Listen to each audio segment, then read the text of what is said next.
One of the most wonderful books that I was able to have the pleasure of reading during the early days of my exposure to Buddhism was called A Chime of Windbells by Harold Stewart, which contains Japanese haiku as well as Stewart's explanation of various schools of Buddhism. It's a beautiful book, a wonderful book, really, both in terms of its physical presence and structure, as well as its content. And I recommend it to you if you've never heard of it or been exposed to it.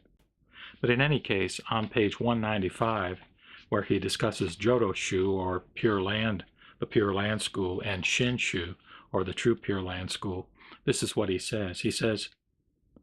since their independent establishment in the Kamakura period, the two principal schools of Pure Land Buddhism, the Jodo Shu, founded by the saintly scholar Honen Shonin, 1133 to 1212, and the Shin Shu, founded by his most illustrious disciple, Shinran Shonin, 1173 to 1263, have been preeminent as spiritual forces among the Japanese people, as well as enjoying the patronage of both throne and shogunate, and together account for the majority of Japanese Buddhists today. And by the way, I believe this book was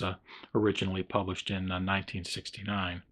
Yet they have been largely overlooked by Occidental scholars and have attracted far less attention than Zen among students of religion in general, despite an antecedent history in China and India stretching back for almost 2,000 years. This has been partly due to the paucity of translations of their basic scriptures and commentaries into European languages, the few hitherto available having been rendered into a pseudo-biblical English which would deter all but the most determined seeker.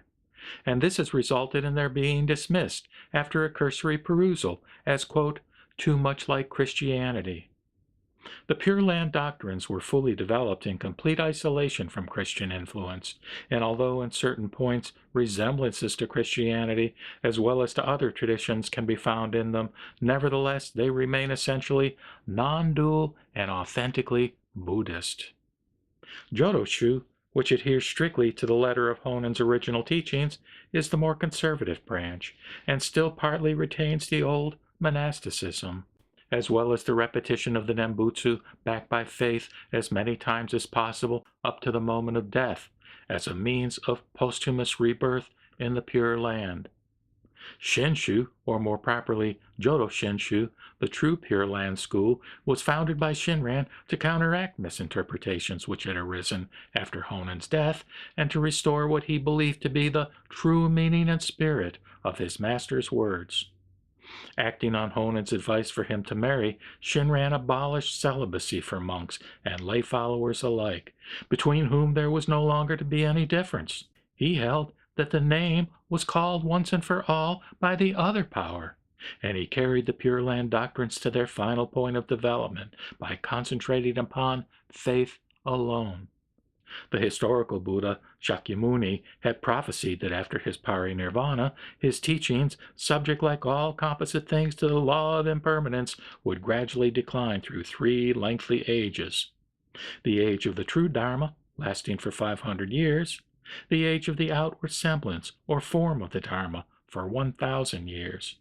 and the age of the decadence of the Dharma for 10,000 years, a symbolic number indicating an indefinite period continuing until the end of the present cycle. Buddhism has survived for 2,500 years because of its lack of rigidity and readiness to adapt to different times and climes and to adopt the truth wherever and in whatever forms it might be found. Already 700 years ago, Honen realized that the cyclic moment had arrived when a revision and readaptation of doctrine and method were overdue to bring Buddhism, hitherto largely the preserve of the aristocracy, to people of every kind and class. The Nembutsu had already had a long history in Japan before his time, but had either been associated with the meditational practices of Tendai or with the Mikyo, or secret oral transmission of Shingon, in which it was used as a mantra. After prolonged study of the entire Buddhist canon, Honen at last found the clue he was seeking in a passage of the Sanzengi by Shantao, or in Japanese, Zendo 613 to 681, the fifth Pure Land Patriarch. By reducing the method to its shortest and simplest possible form, the mere calling of the Nembutsu with faith, he exoterized a practice which was esoteric in its essence and made it available to the whole community. For a time of social disturbance and instability and of individual doubt and dismay, here at last was an easy way which could be practiced by anyone, anywhere, and at any time.